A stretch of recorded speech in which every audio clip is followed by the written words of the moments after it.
Ron Hextall has referred more than once to Danton Heinen as a value signing. And I'm still here trying to figure out exactly what that value is to this particular hockey team. Good morning to you. Good Monday morning. I'm Dejan Kovacevic of DK Pittsburgh Sports.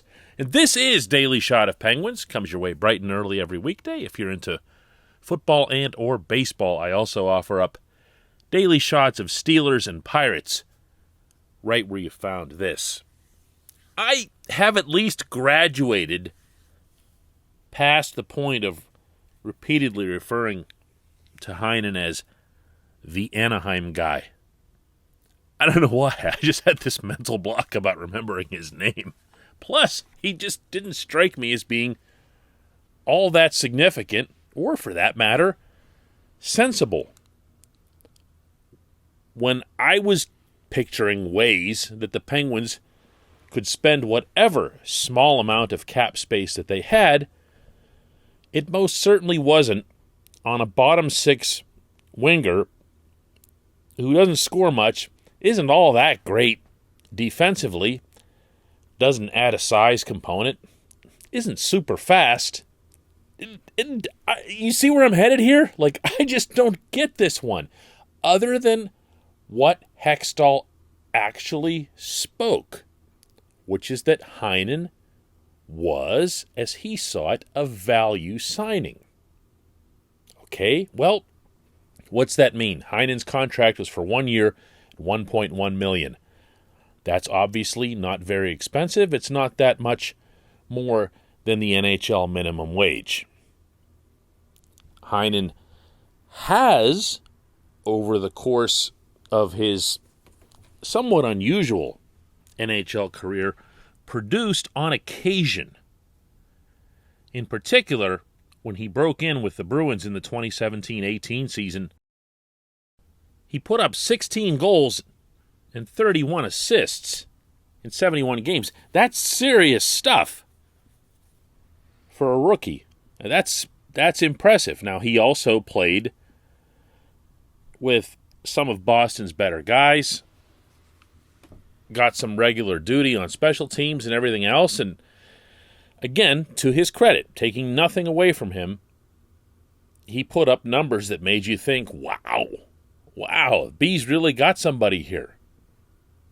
But then, after that, 11 goals the following season in 77 games, 10 goals a season after that in 67 games. By now he's with Anaheim.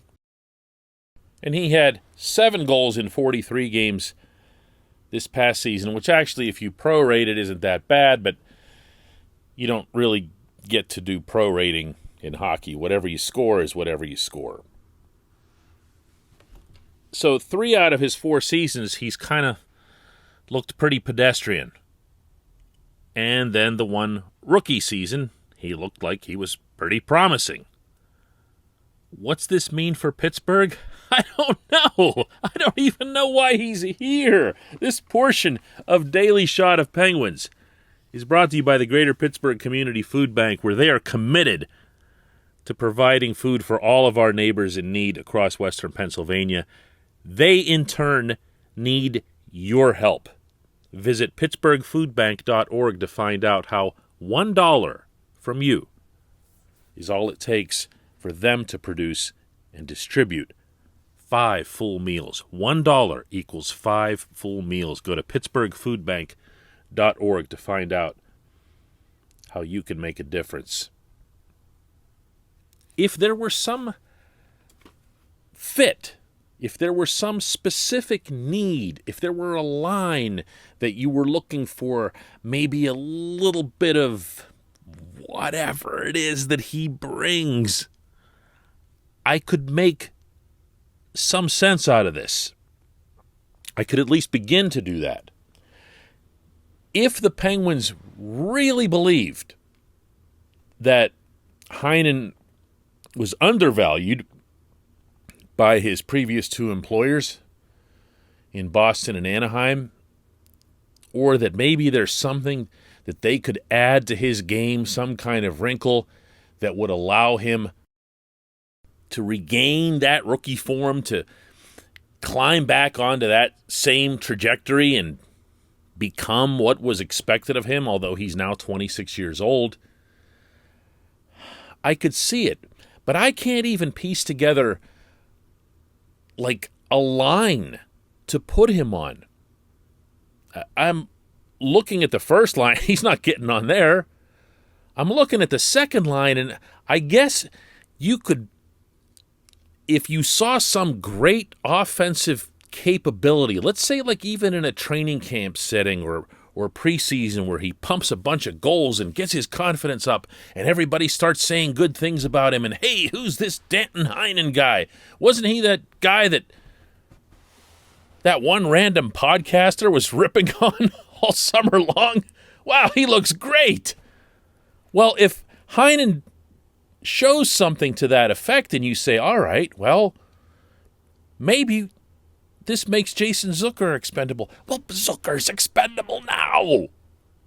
You know, you didn't need Zucker or his $6 million salary and cap hit.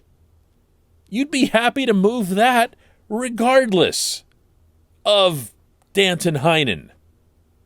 What's next? Third line? My projection is that the third line will be Teddy Bluger, Zach Aston-Reese, and probably Brock McGinn. I can't be certain which of the two left-handed wingers will end up on the right side, but they're probably going to be your big energy line. McGinn was acquired to kind of be the Brandon Tanev replacement. What am I missing? Fourth line? You want to add him to your fourth line? Well, your fourth line has 7, count them, 7 guys who are reasonable candidates who spent time in the NHL this past season. 7 of them. And out of that group, I'm probably looking at Evan Rodriguez, Anthony Angelo, Sam Lafferty, Dominic Simone, Radim Zahorna, and Drew O'Connor, and Heinen. That's a whole lot of guys for your fourth line. And I'm not suggesting that really any of them are locks for it. You do want to have competition. You do want to have battles at that part of your depth chart. I get that. I appreciate it. And actually, I'd throw in a couple other names. One of them that Hextall mentioned himself as a candidate being Philip Hollander, the prospect that the Penguins got back, who used to be in their system in the Jared McCann trade with the Maple Leafs, and the obvious prospects Samuel Poulin and Nathan Legare. So there are a lot of candidates for that. And again, I don't see what it is that Heinen brings. Is he your McCann replacement? If so, no. You know, I mean, McCann worked his way up the depth chart. McCann worked his way onto Power Play 1 and ended up being your main guy on Power Play 1 for a big chunk of the season. This guy isn't that. You know where I want to take this subject, and I'm not going to do that. I am not bringing up that this is money that they could have used to keep Cody Ceci. I am not bringing that up. When we come back, just one question.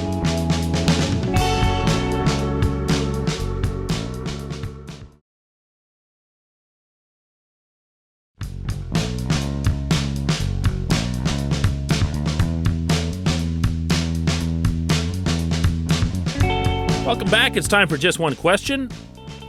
And that comes always on this program, courtesy of Fubo TV. The monthly cost of cable is over $200.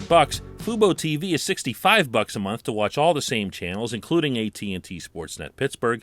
And right now, just for listening to a hockey show in late August, Fubo TV is offering our listeners a 7-day free trial and 15% off your first month. Go to FuboTV.com FuboTV.com/DK to take advantage of this deal. FuboTV.com/DK. The question comes from Andrew Trapp, who asks, more important to have a bounce-back season, John Marino or Kasperi Kapanen? Ooh, that's tough. Usually I feel like I can snap my finger and answer these. I am going to say, from the standpoint of the team's performance, that it's Kapanen. I'm also going to say, from the standpoint of the team's future cap hits and so forth, that it's Marino. If it sounds like I'm ducking out of it, then I'll just stick with Kapanen. Because Kapanen, there's just so much there. You know? And I'm not taking anything away from Marino in that regard, because we all saw what he did as a rookie, and he has the capability to be not a 3, certainly not a 5. He should be your number 1 defenseman. He should be your main guy on an NHL defense corps with the way he broke into this league.